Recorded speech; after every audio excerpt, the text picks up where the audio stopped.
So these are 5 things that you need to know about selling your property in Miami in 2024 and most certainly spring 2025. So let's get into some of the most important and pressing details of what you need to know about selling your home today. The first one is the buyer's broker's agreement, the changes in the law between compensation with buyers and sellers.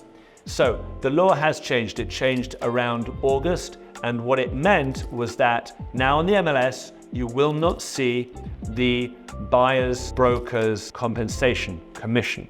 It's not there. It's not there at all. You won't find it. However, you can still find it with sellers who have agents posting their listings, whether it's on a ton of different places. Could be on their website, could be on Instagram, could be on Facebook, could be written on the side of a dog, could be on a skywriter, could be anywhere, could be on a flyer. It just means that you can't put it on the MLS. And what people are misunderstanding, and sellers are now saying, oh, does that mean that I don't have to pay compensation to the buyer's broker? Well, it was always the case. You didn't have to ever pay buyer's compensation if you didn't want to. It was never written in stone. It was just a lot of people were under the misrepresentation that this was a mandate by God that meant you had to pay a fee. Now, it means that these buyers' commissions are negotiable. They've always been negotiable. They always have been and they always will be.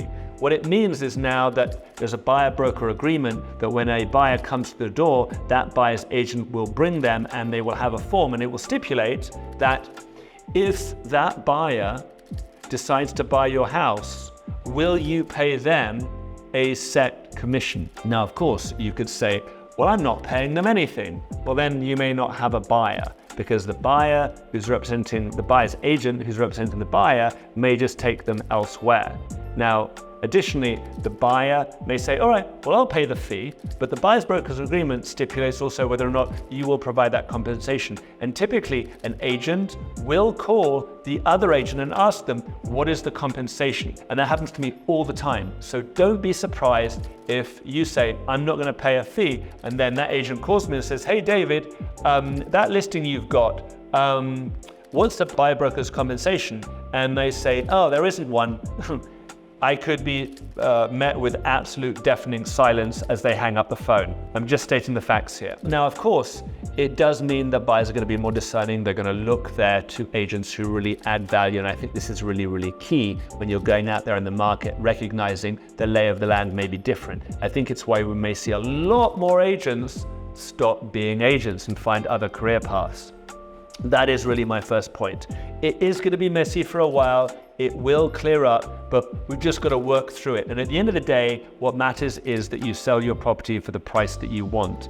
People have to be realistic now. You have to recognize this is not 2021 or 2022 anymore. Buyers are being a little bit more cautious, or a lot more cautious, depending on the market, and they are wanting to make sure they pay fair market price, and they're going to work with whoever can make sure that that happens. My second point comes down to the market itself. What you need to know about the market right now, it is a softer market. How did this happen? Well, it's a combination of things. Right now, we have the election, we have high interest rates, we often have in some markets a lack of available good product. And I've said this on many of my reports, and there's a reason I produce so many of these reports. And I have a whole section on my website dedicated to market analytics and statistics. And I run an entire podcast and I talk about the market analytics, statistics, economics, and all these things because I want to unravel what the market's doing. And the truth is, the market's a big one. You've got, and I've said it before, 15 different neighborhoods, 5 different price points, 150 variable answers. But generally, the market is in a state of correction. Not crash, not collapse, not bubble implosion, like all these articles that we see all over here, and I talk about those all the time. I specialize in the luxury market. It's not the same as the average home price market that you'll often see in areas. So it's important to understand what's going on with your specific market. And if you want to know what's going on with your specific market, your product at that specific price point, give me a call. because I have lots and lots of data that can help you calculate what that market's doing, whether it's dollar per square foot, days on the market, months of inventory, lots of really, really useful data that'll help you to decipher what you should be considering. Now, I'm going to do a little break in between. Please subscribe, like, follow me, look at my other videos, and then we'll get back into the next point. My next point, buyers are focused on themselves. What do I mean by that? So often than not, sellers will come to me and say, yeah, but you know, I did this amazing fireplace that I designed, and I had this wood imported in from the Carolinas, and I had this special stone laid, and I made a statue to my great aunt that's in the driveway, and I had these cobblestones done, and this particular shade of paint. And of course, my kids ran around the yard, and it's so beautiful, and the bougainvillea in March for 3 days blooms, and it's the most incredible thing. I'm sorry, but no one cares. I don't want to say no one cares, but no one cares as much as you. Buyers are concerned about themselves. They want to get the house at the right price with the right terms, and all those extra things that you have do not make your place super, super special. Respect the market, which kind of goes back to my second point about understanding the market analytics and knowing the figures and knowing what's going on. It's so important to respect the fact that you are not going to win the lottery. There's always that one buyer out there that's just going to fall in love with my property. Yes, there is. There's always a lottery winner once every week.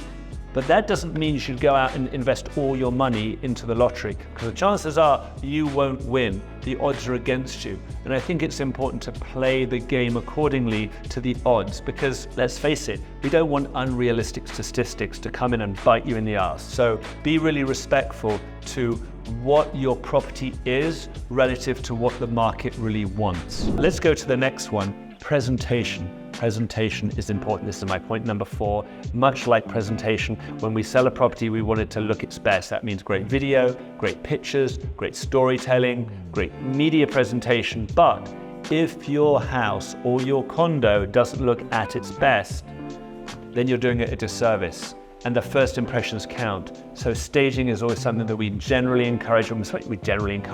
We almost always encourage if your property is not looking tip-top condition. And homes that are not brand new, that are older, maybe more dated, can really be given a huge facelift if you bring in really modern, updated, sexy furniture. People can't look beyond that, and that helps give that first impression as we walk through the front door and everyone goes, wow, did you remodel the house? No, we just staged it really, really, really well. So consider presentation being important, because you want to overcome the competition. You want to wow your buyers. Now, that brings me to my final point, and this is probably one of the more interesting ones, and gonna sound weird coming from a realtor. Sometimes you shouldn't sell. Yeah, I said it. Sometimes you shouldn't sell. And I know you probably think to yourself, hold on a minute, what do I have to do about thinking about selling my home in 2024, 2025? Well, right now, one of the biggest issues that we've had is that we've had low interest rates and low taxes. And I am really not, and I'm rather sick of agents going out there and doing the whole, it's a great time to sell, you should sell, upgrade to the next house. If I had $1 for every time somebody sold when they should have kept their house and they would have made more money, then I personally would be a lot richer than I am today. I didn't do badly with my moves, but if I'd kept my first house and rented it out and took money on HELOC to buy my second house and kept that and then rented that out, and now have my third house today, I would be worth so much more. I would have made so much more. My point is, I can give you optionality. One of the greatest gifts is understanding the dynamics and the financials of the market and how the money actually works and flows. As an economist, as a demographer, I'm always looking at these ways in which how you make strategic jumps and you use your money effectively. And one of the most powerful things that you can do isn't necessarily to sell. In fact, here's an option for you.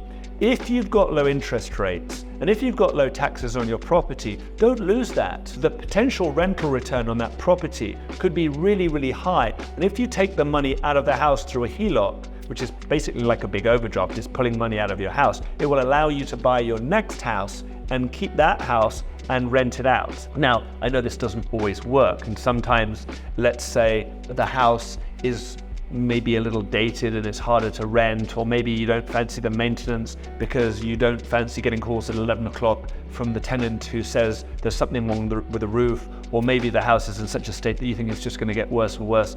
I understand there are variables, but in many cases, a lot of people have really, really pretty homes, really wonderful homes. And they think, well, why should I move? I'm really comfortable where I am. Yeah, but long term you could be locked in at that kind of product.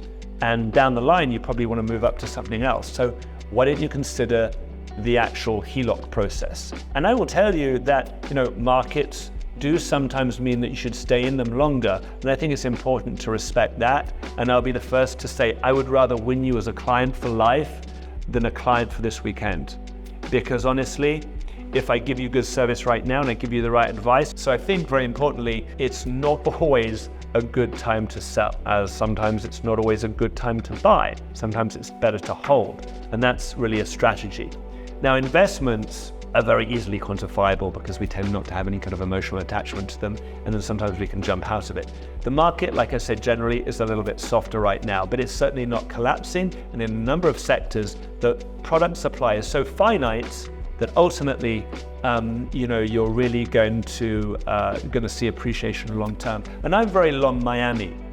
The other side to it is that moving sometimes and just going into that risky moment of should I then sell and then rent puts you in a position where the quality of your life might go down. I think it's better, and very often if I'd done this myself, I probably would have been happier, to rather than sell my house, get into a rental, scrabble around, try and find something, then get the next house, I would have reduced the amount of stress I had in my life considerably, and I would have appreciated the level of the money that I would have made long term.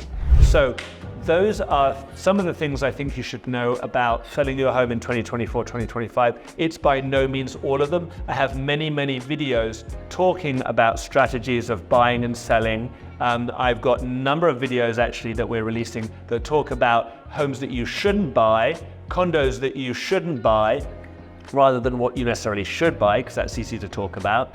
Again, please like, subscribe. We're trying to grow our followers here. I hope these videos are useful. We are all based in education. I am here to help guide you, to educate you, to give you better optics on the market, and ultimately, as we say, make a better decision. Thank you for watching, and watch our following videos.